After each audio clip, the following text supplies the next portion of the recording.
Hi everyone, my name is Angela from Angela Stitches and welcome to day 5 of Maynia 2020. So today I'm starting my third project from the Heirloom series by Brooks Books and it's called Wishes. And it's an image of a flower basket. It's like a garden theme as well with the glove and the garden cutter. So I'll be starting this today and work until tomorrow. And I just moved my fabric so that I could start this, and I don't want to cut down my fabric yet because I want to keep stitching on this Q-snap so that I could stitch with both hands. So I'll probably cut them into smaller pieces when I have 8 of the designs finished. And for each project I have about 2 inches of border.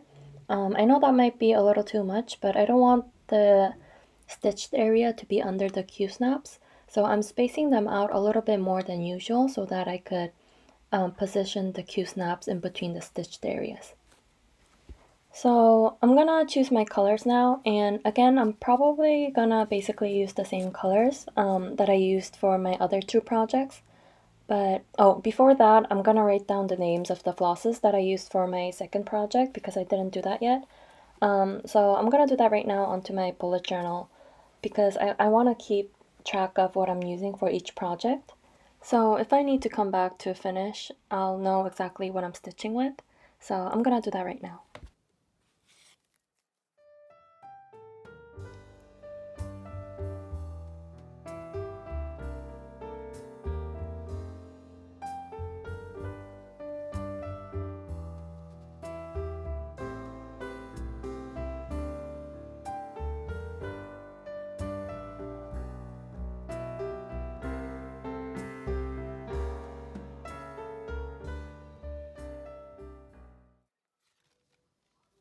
So I'm gonna start choosing my colors for wishes, and I'm doing the same thing. I'm just looking at the cover picture and choosing whatever that looks close to the picture. So this group was for my second project, and then this was from my first project. So I'm gonna look through those and choose my colors, and if I need anything else, I'll go into my stash and look.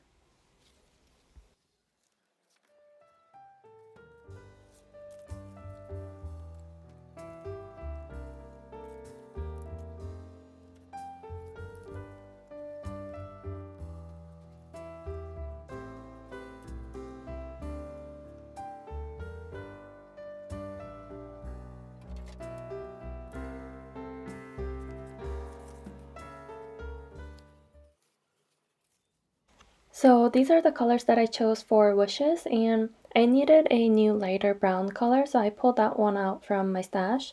And other than that, I think I'm using pretty much the same colors. So I think I'm ready to start, and like always, the names of these flosses will be in the description box below.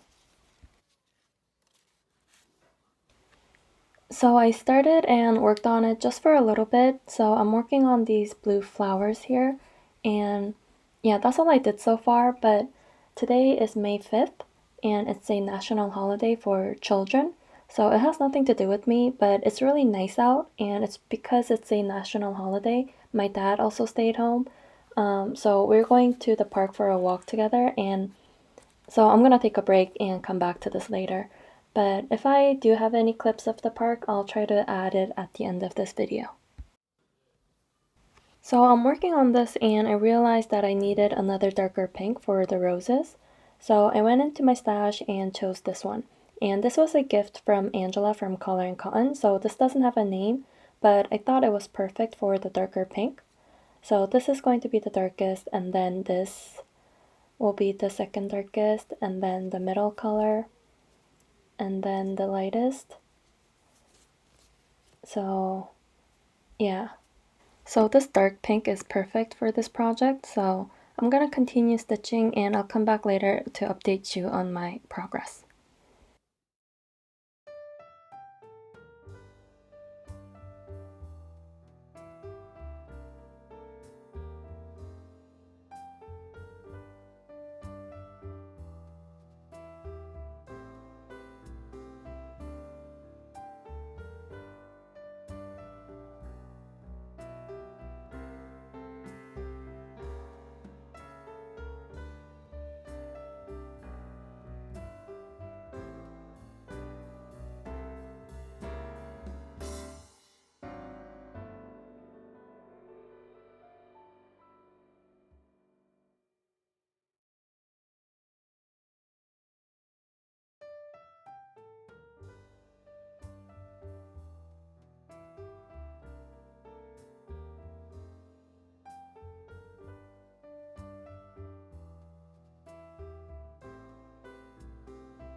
I'm back with an update. So I think I'm going to stop stitching for tonight, but I think I got a lot done. So I was just working on the basket portion and then worked on some of the flowers, but yeah, super pretty. And it was a little confusing though because I'm not stitching with the called for colors, so I'm not actually looking at the keys according to the flosses. I'm just kind of like winging it by looking at the cover photo. So sometimes I got a little confused with which pink I was supposed to use for which symbol, but so far I haven't made a mistake. So yeah, but I was concentrating a little bit more than usual. And for the basket, I'm super happy with it because I think the variegation kind of started to show a little bit. And I like this triangle pattern that's happening in the photo, but I'm trying to avoid that happening because it looks a little too repetitive or too intentional, I guess, and I want mine to look more irregular. So if I feel like my variegation is starting to look like that, I'll just skip around and carry my threads over to different areas of the basket so that the colors are more scattered. So I think that's it for today's update. So I'll see you tomorrow. So it is Mania day 6 and I'm starting really late today as well, but let me zoom in first. Oh, not too much. Okay, that's good. So I think I started stitching at about 9 and it's 10:30 right now. So I worked on the flowers mostly and a little bit of the basket and spent some time parking. And I think this has the most color changes out of the 3 projects that I worked on so far, but still it's stitching up really fast. And I just love this whole series. I think it's so pretty. But yeah, I really love roses, so this is a lot of fun. And I can't wait to get to the ladybug and the butterfly on top. Um, so I'm gonna take a quick break from stitching, but I want to talk a little bit about my Q-snaps because I got a question about what kind I use. So let me bring my Q-snaps. So I have 2 different types of Q-snaps. I don't know the names of these, so I'll have it on the screen here. So I'll talk about the differences and like the pros and cons and things like that. So the one that I'm using right now is this one, and I prefer this one a lot more now than this one. And this one is what I used to mainly use until I found this one, but this one I got it from Michael's or Hobby Lobby, one of those places like Joann's. And I guess it's like the most common types. And the main differences are these corner parts. So this one comes apart like this, and it's on all 4 corners. And it has like grooves on it so you can put it together and it creates that grip, I guess. And the one that I have here, I think this is 7 inches. Oh, it's 8 inch. So 8 by 11 inch frame. And then this one, this is the one that I mainly use now, and I prefer this one a lot more. And I like this one because of the connecting corner bits are not at the corner and it's at the sides. So it looks like this. So for comparison, these are the 2 different types. And that's the biggest difference. And I find this frame to be more sturdy. With the other ones, sometimes if you use it for a long time, it kind of gets loose. And I'm trying to show you how this is put together, but because the way the other ones are put together with the connecting parts at the corners, the frame itself kind of like slides and falls apart. But with this one, that never happens because of the way this is put together. Sorry, my voice is giving out a little bit, so I'll make this quick. So this one also has grooves, and that's the same. And another reason why I like this one better is because of the snappy bits. So here are the 2 snappies, or the clamps, and the shape of it is already different. So this is the one that I like. And so this one is meant for this one, but I can use this clamp to the other frame and it works. But it doesn't the other way around because the Q-snap that I prefer, like the diameter of the tubes are a little smaller.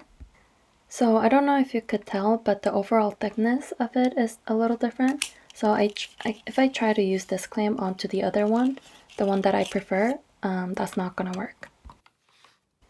And the reason why I like this one over this one is because if you look at the clamps a little closer, they look pretty much the same with the grooves inside, but if you look at it this way, the edge of this clamps are thicker, and that's why I used to get marks on my fabrics, because it kind of like cinched the fabric, if that makes sense. So it has more pressure in that area, in that edge. So sometimes I use a piece of felt or paper towels to prevent that happening, but this one doesn't have that edge, so it's the same thickness. So I usually have no marks on my fabric when I use this one. And actually, looking at it this way again, it actually gets a little slightly thinner towards the edge. So yeah, with this one, I usually don't get any marks on my fabrics, unless if I double up the fabric, especially dark fabric, I get a little bit of shininess to it. But other than that, I prefer this one. So ever since I found this one, I've been only using these Q-snaps, and if I can, I'll try to find it on Amazon and put a link in the description box. So I hope that answered some of your questions, and I hope that was useful to you. If you have any other questions, feel free to leave it in the comment section, and I'll try to talk about it in my next video. So I'm back with an update. So all I did since my last clip was just finishing up the park threads that I had, because I don't want to leave park threads before starting my next project, which I'll be doing tomorrow. So I worked on a little bit of the flowers and some of the greens and then the basket. And I really like how this is turning out. I did really try to make the colors more scattered, so I'm happy with that. But yeah, I was hoping to get to the ladybug today, but it's okay. I'm coming back to all of my projects once I finish starting all 12 projects. So yeah, I'm gonna stop here with this one, and then tomorrow I'll be starting my 4th project, which is called Hope. And it's really cute with the jumping bunny and the radishes and the carrots. And I forgot to mention this, but each project contains or has a meaning behind it, which I really love. So wishes, it says the symbol is flower basket and it means good wishes. And the 4th project that I'll be starting tomorrow, Hope, the symbol is rabbit and it means hope and peace. And then my first project, Home, the symbol was house and it means protection. And then the second one, heart and true love. So I think that's really cool, and it's even more special now because it has meaning behind everything. And I don't know, I just like to work on something that has meaning behind it. So yeah, that's it for this video. I hope you're still enjoying these stitching vlogs. I know it's getting a little repetitive, so if there's anything you want me to talk about or have questions, I'll try to include it in my next upcoming videos. And oh, I almost forgot. I'm gonna write down the names of these flosses into my bullet journal because I want to make sure that I use the same flosses when I get back to this, since this is only halfway finished. So I'm gonna go do that right now. And also, if you're interested, I have some clips of the park. Yesterday I went a little further than usual and went by to the little pond area, so that'll be at the end. And I think that's it for this video, so I'm gonna end the video here. So thank you so much for watching, and I'll see you in my next video. Bye!